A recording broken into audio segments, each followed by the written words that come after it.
Bismillahirrahmanirrahim. Assalamualaikum students. How are you?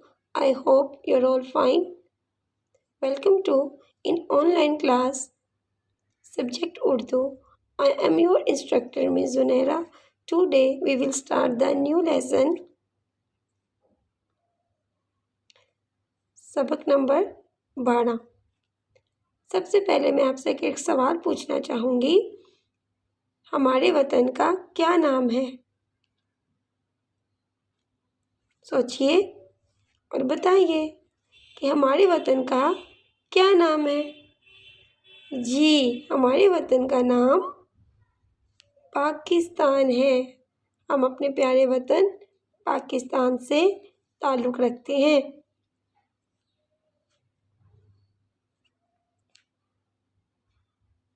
आप अपने वतन से किस कदर मोहब्बत करते हैं? बहुत ज़्यादा? जी, हम अपने वतन से बहुत ज़्यादा मोहब्बत करते हैं और दुआ करते हैं कि हमारा वतन दिन दुगनी और रात चौगुनी तरक्की करे। आज हम अपने सबक नंबर 12 में नज़म पढ़ेंगे। नज़म जिसका उन्वान है मेरा प्यारा वतन।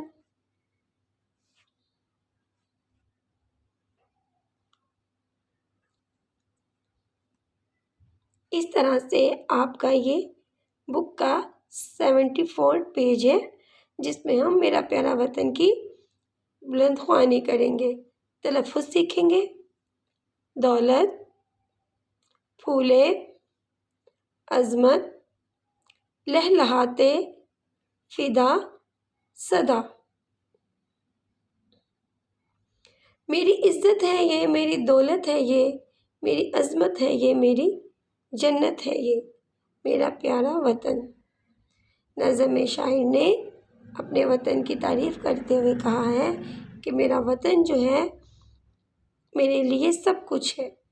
मेरी जन्नत, मेरी दौलत, मेरी इज़्ज़त, मेरी अज़मत, सब कुछ मेरा प्यारा वतन मेरे लिए है।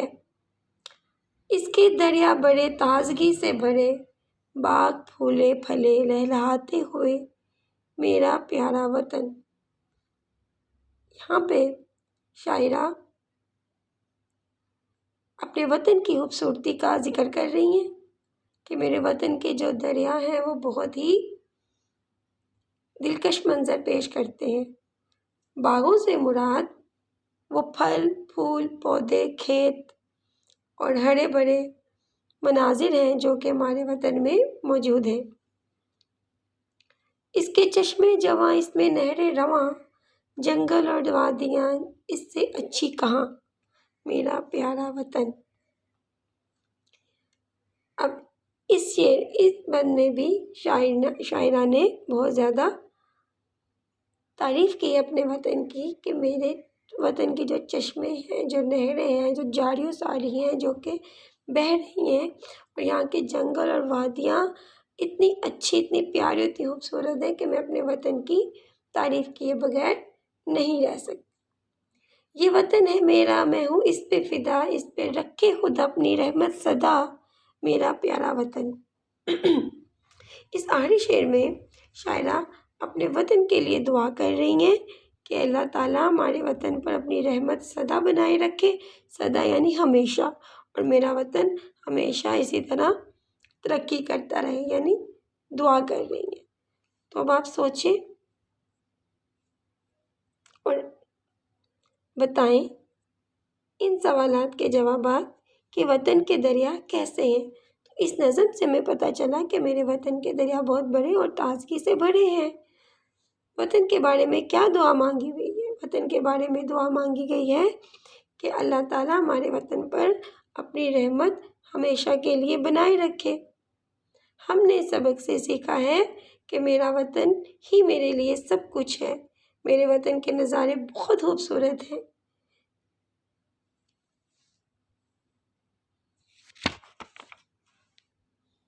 इसके अलावा क्या आप जानते हैं कि पाकिस्तान के 4 सूबे हैं?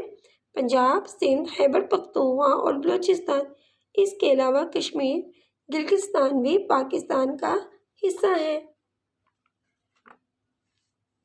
अब हम अपनी सबक में दी गई मशक का आगाज़ करेंगे। मशक में दिए गए अल्फाज के मायने आप समझेंगे और इन्हें ज़ुबानी याद करेंगे। फलना फूलना ऐसे तरक्की करना यानी ग्रो करना। सदा हमेशा ऑलवेज। फिदा यानी अपनी जान कुर्बान करना। सेक्रीफाइस रवां रवां यानी जारी रहना, जैसे दरिया समंदर बहते रहते हैं तो उनमें जो रवानगी है उसके बारे में बताया गया है कि जारी। अज़मत बुलंदी को, शान को कहते हैं, अल्लाह ताला की बड़ाई को कहते हैं। लहलहाना लहलहाना से मुराद है खेतों का हवा से हिलना। तो इन अल्फाज के मायने आप याद करेंगे। ओके, नेक्स्ट एक्टिविटी है मिसरे मुकम्मल करें। आपने क्या समझा? जी, नज़म को जब आप पढ़ेंगे तो इन मिसरों को मुकम्मल आसानी से कर सकेंगे। इनमें दी गई खाली जगह को कुछ इस तरह से अल्फाज लगा के मुकम्मल करना था, जैसे मेरी इज़्ज़त है ये, मेरी दौलत है ये। पहली खाली जगह में इज़्ज़त और उसके सामने वाली खाली जगह में दौलत। इसी तरह उसके नीचे है कि मेरी अज़मत है ये, मेरी जन्नत है ये वतन है मेरा, मैं हूँ इस पे फिदा, इस पे रखे खुदा अपनी रहमत सदा। इस तरह से इस एक्टिविटी को कंप्लीट करने के बाद बात आती है दिए हुए सवालात के जवाबात की।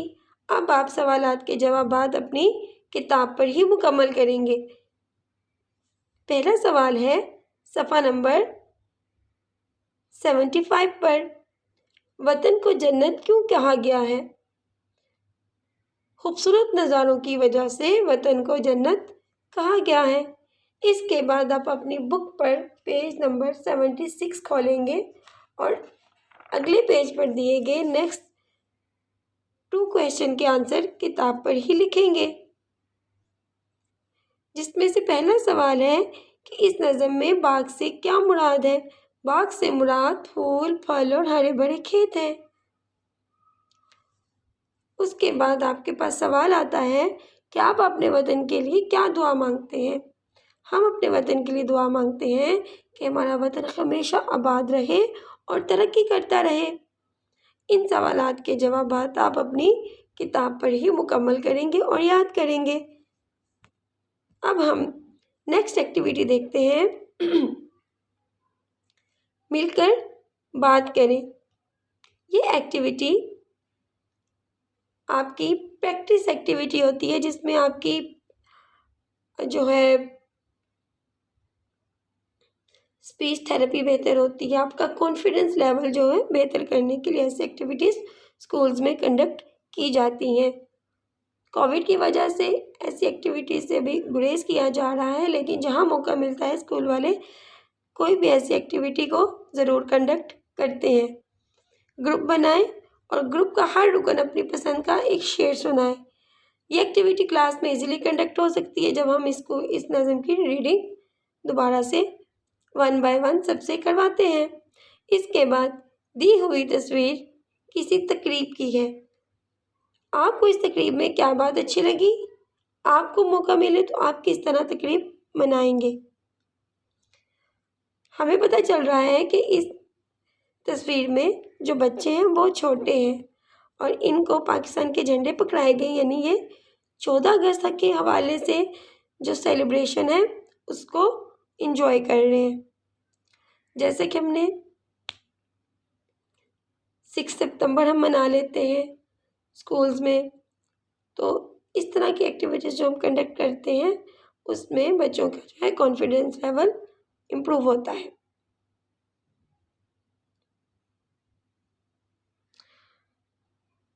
आप चाहें तो अपनी इस नज़म के इशार याद कर सकते हैं, चाहें तो कोई और अच्छा वतन के हवाले से कोई भी मिली नगमा है उसके अशार याद करेंगे और वो क्लास में सुनाएंगे। अब हम आ जाते हैं पेज नंबर 77 पर, लफ्ज़ों का खेल। हम खेलेंगे लफ्ज़ों का खेल।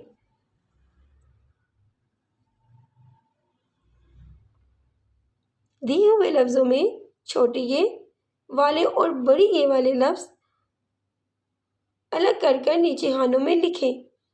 आपको एक पूरी रो में कुछ अल्फाज दिए गए हैं। इनको आप पढ़ेंगे। इनकी अदायगी से हमें पता चलेगा कि कौन से अल्फाज में छोटी ये का इस्तेमाल होता है और कौन से अल्फाज में बड़ी ये का इस्तेमाल हुआ है।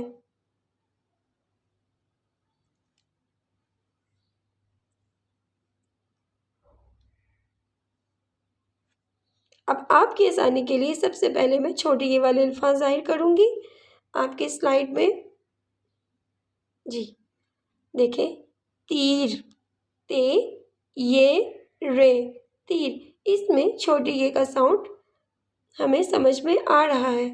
पे ये पी यानी पे, छोटी ये पी, लाम अलिफ ला पीला। काफ जेर ये की, लाम साकिन कील। बे ये बे, छोटी ये बी, नून साकिन बीन। अब इन अल्फाज में जेर भी ये चीज़ जाहिर कर रही है कि ये छोटी ये का इस्तेमाल हुआ है। बाज़ अल्फाज में अगर जेर ना भी लगी हो लेकिन उनकी अदायगी से हमें इसके साउंड से पता चल जाता है। ई साउंड है छोटी ये का। इसी तरह अब हम देखते हैं बड़ी ये वाले अल्फाज।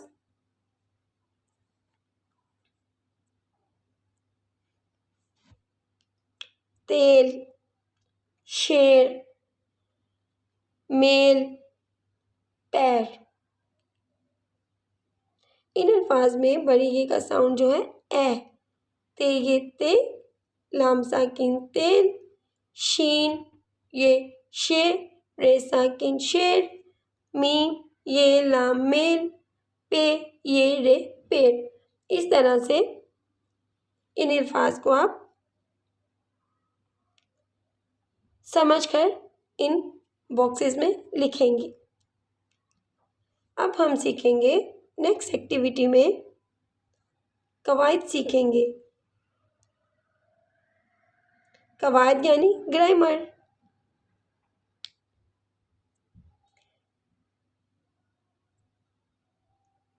ये आपका कॉपी वर्क है।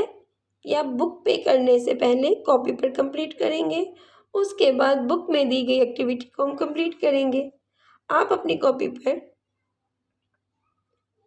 एक टाइटल पेज क्रिएट करेंगे। सबक नंबर 12 मेरा प्यारा वतन और पाकिस्तान का झंडा बना सकते हैं, या फिर आप किसी पुराने मैगजीन या बुक से कोई ऐसी तस्वीर जो ये रिप्रेजेंट कर रही हो पाकिस्तान को, पाकिस्तान के खूबसूरत मनाजिर को, तो वो आप कट कर लगा कर अपना टाइटल पेज क्रिएट कर सकते हैं। टाइटल पेज बनाने के बाद आप अपना ग्रामर वर्ड कॉपी पर लिखेंगे भी और याद भी करेंगे। कुछ इस तरह से हमने फेल पढ़ा था कि किसी भी काम को फेल कहा जाता है, जैसे हमारा उठना, बैठना, सोना, जागना, खाना, पीना, रोना, हंसना, बोलना, ये सब फेल है। आज हम पर बात करेंगे फाइल के बारे में। इस तरह से ये काम जो है आप अपनी कॉपी पर कंप्लीट करेंगे। फाइल की हेडिंग देंगे, डेट लिखेंगे और तारीफ लिखकर याद भी करेंगे। वो अल्फाज जो किसी काम करने वाले को जाहिर करे फाइल कहलाता है, यानी काम करने वाले को फाइल कहते हैं। मसलन अकरम ने खाना खाया, तो इसमें खाना खाने वाला शख्स कौन है? वो अकरम है, उसको मैंने कलर कर दिया है। इसी तरह फातिमा ने किताब पढ़ी, तो पढ़ने वाला शख्स कौन है? वो फातिमा है, यानी काम करने वाला जो बंदा है वो इंसान या शख्स, उसको आप सर्कल कर सकते हैं या फिर कलर कर सकते हैं।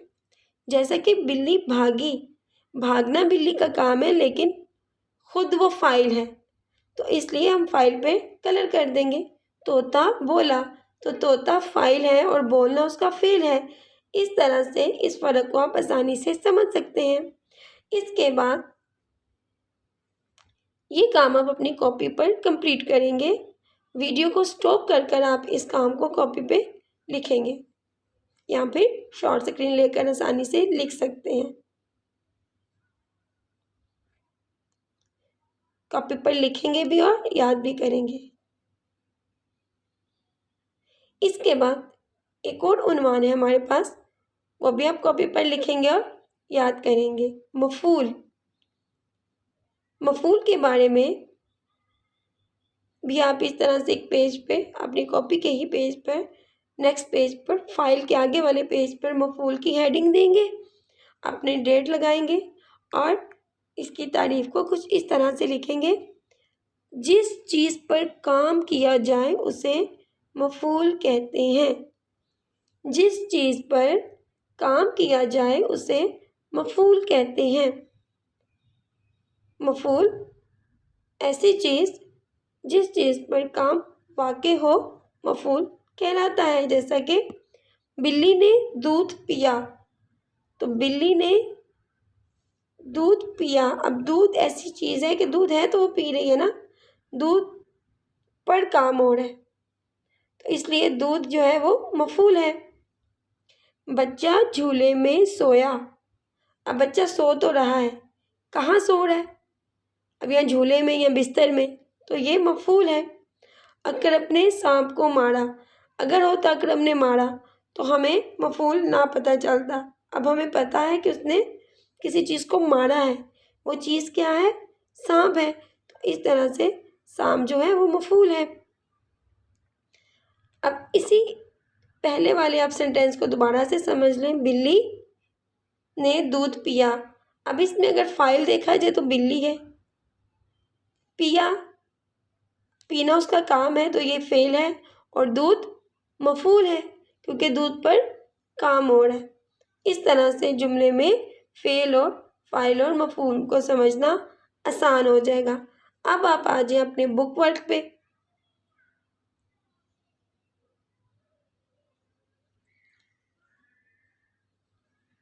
बुक वर्क में आपको कुछ इस तरह से समझाया गया है कि फ़ाइल को सुर्ख कलर से, मफूल को सब्ज़ रंग से और फ़ेल को नीले रंग से नुमाया किया गया है। जैसे कि अकरम ने सांप को मारा।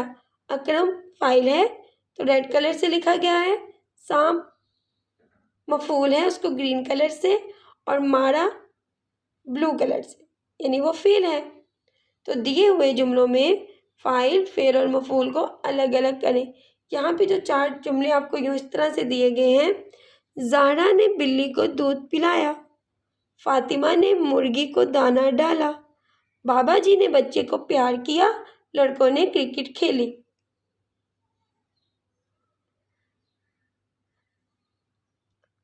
इन कॉलम्स में आपने फ़ाइल, मफूल और फ़ेल को अलग अलग से लिखना है।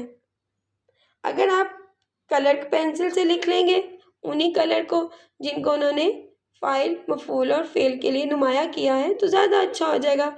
अदरवाइज़ आप पेंसिल से भी लिख सकते हैं, बशर्त ये कि आपको समझ आ जाए कि फ़ाइल, मफूल और फ़ेल की कैटेगरीज क्या है। इस तरह से ज़हरा फ़ाइल है, बिल्ली मफूल है और उसको दूध पिलाया गया था, तो ये ज़हरा का काम था, तो इस तरह से ये फ़ेल है। फ़ातिमा ने मुर्गी को दाना डाला। फ़ातिमा फ़ाइल है क्योंकि वो काम करने वाली है, और फ़ेल उसमें क्या है? उसका दाना खिलाना, उसको दाना डाला, तो मुर्गी मफूल हो जाएगा।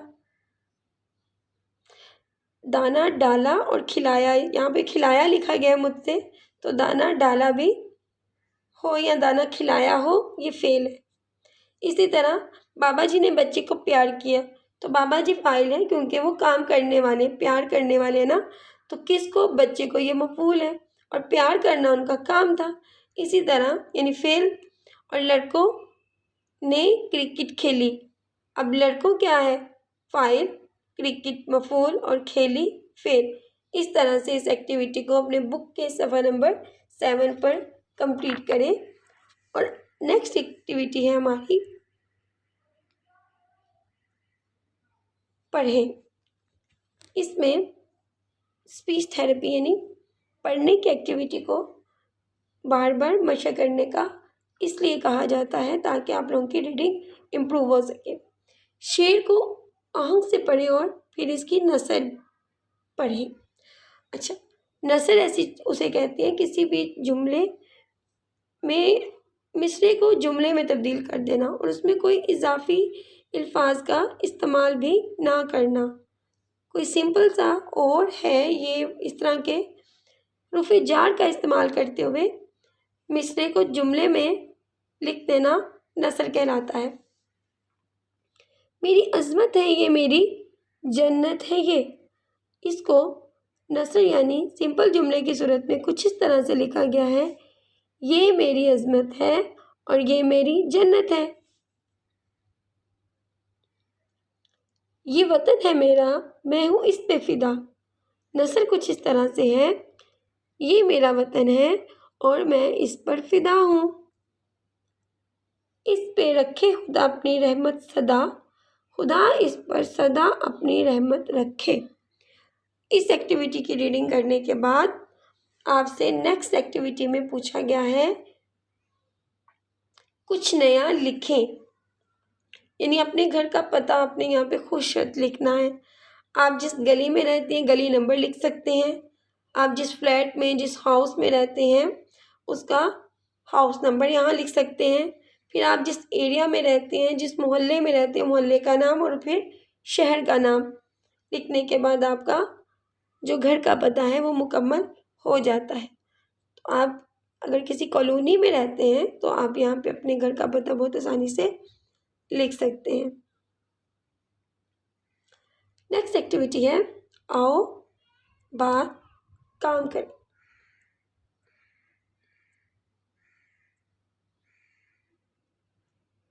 अपनी पसंद के मौजू पर 5 से 7 जुमलों की तकरीर करें, यानी स्पीच।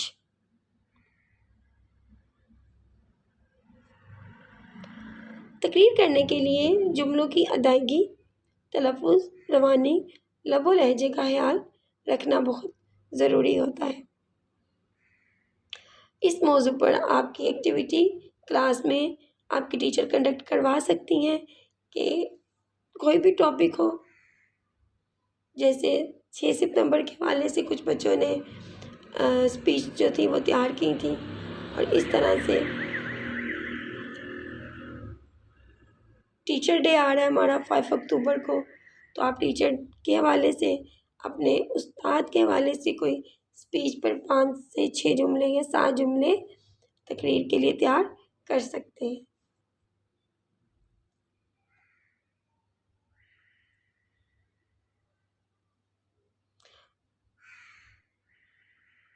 आई होप कि आप सबको अच्छे से समझ आ गया होगा। Thank you so much. जो बात ना समझ में आ सके वो आप दोबारा से भी पूछ सकते हैं कमेंट सेक्शन में। अल्लाह ताला आपको बहुत ज़्यादा खुश रखे और अपनी स्टडी पर मुकम्मल फोकस के साथ अच्छे से पढ़ा करें। Thank you so much. Take care and अल्लाह हाफिज़।